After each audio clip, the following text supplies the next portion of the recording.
How did we meet? I think we met.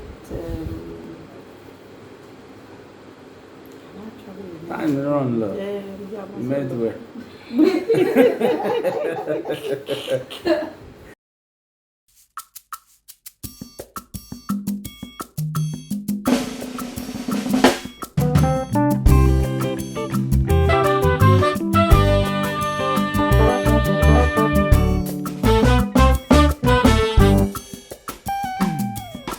Hello, my name is Mary Hohunyon. My name is Einamen Oyon. My name is Babatunde Iwajomo, and that's my wife.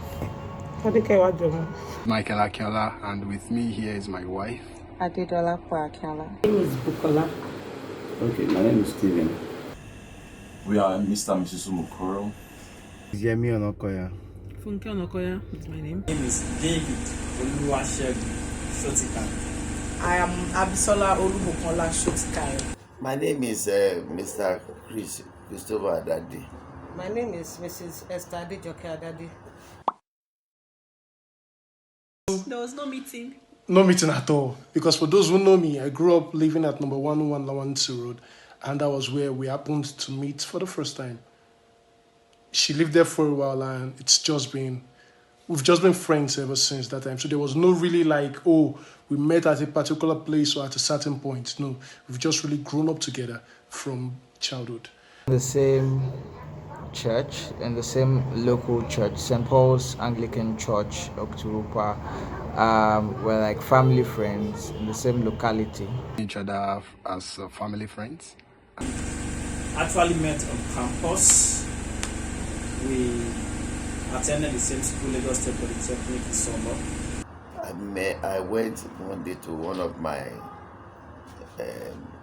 the auditor there, late sister Folashade Ogunoga, and I met this lady there, and we became friends. We just descended from the blues, and From the sky. From the sky, yes. So, and that was how I met him. I never knew him. I didn't even know he was one of the groomsmen, at the wedding that you mentioned.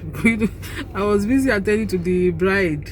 That was my duty. So I was focused. I was 100% focused. So I didn't even notice there was any Yemi Onokoya on the train until later when he mentioned it that we were on the train together. Oh, wow. Yes. She stays in the area where my church is resided, and my reverend then was a mentor. So it happened one day that I had to meet my pastor and started asking him certain questions about her.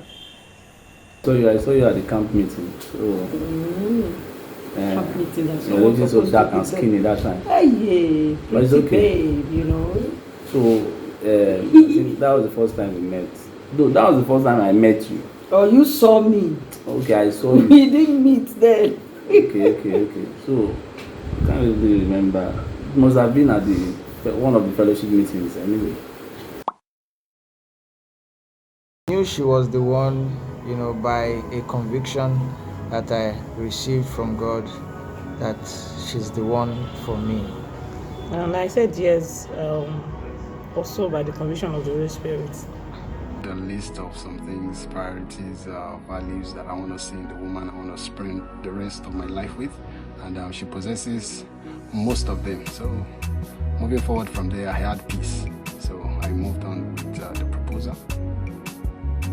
Yeah, and the reason I said yes to my husband was because his coming to propose was a confirmation of what God had told me while praying to him. And beyond this, I had that inner peace. So I believe I was led. Okay. I said yes because I know it's my husband. I had prayed before he came, and so it was not difficult for me to say yes. Our first meeting, I proposed to her. It dropped the bomb. No long thing, no long discussions, no. I'm here to marry you. Yes. So I had an inner urge and confirmation that he was the one at the time. One thing I requested from you, if this woman is my home, let her come back. So after about a week or two, she came back and we were able to settle our difference. I knew that it was God that brought her. That was how I knew that she. I prayed about you. Prayed about me. Prayed about you, and I was convinced that I should go and meet you. So that's just it. It's because I got some confirmation, from God. I prayed about it and I walked towards it. God helping me, and here we have to be.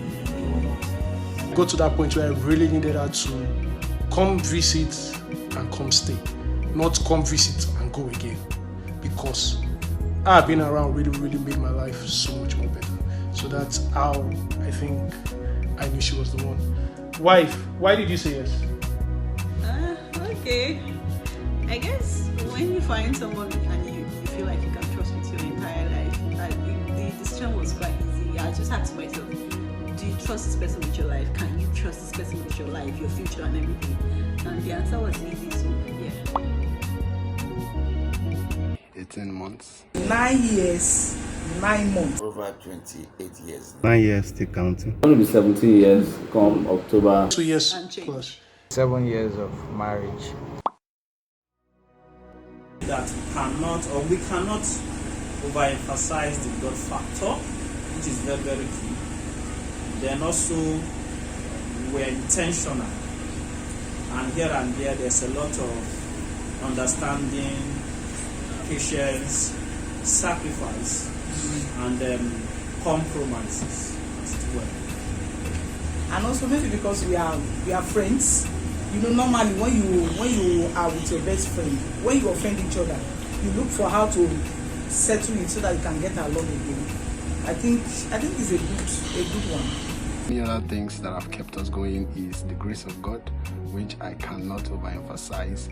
Then our fellowship, we fellowship together even while we're apart, in word, in prayer.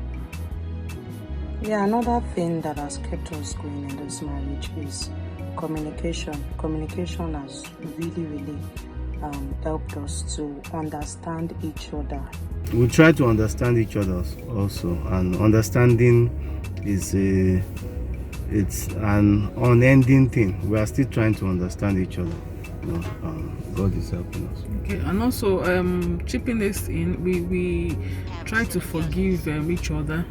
When we wrong each other. I mean, we are humans, so there is no way we won't step on each other's toes at different times. But because we have the Spirit of God and we know the importance, of forgiveness in marriage and in life generally, so we try to, as much as possible, just let it go, let issues go, and then we move on. So by that, we get to understand each other better. I have someone that fears God, a man that loves God, a man that loves his family, So love. And also to know that he's one that is focused, he's determined to get to the top. He's not a lazy man. A major pillar in this family, and so she keeps me going on. She fires me up. So many other things, sacrifices. She does a lot of things. Which is the fact that each of us know the specific roles we are to play in our lives, and then we also ensure that we communicate a lot.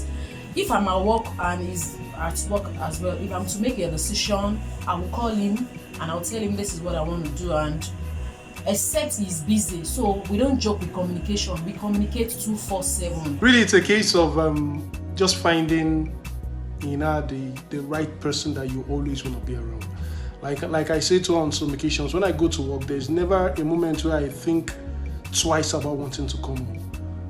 My home is my happy place, and it's pretty much because she's there. So that alone has kept us going for the past 2.5 years.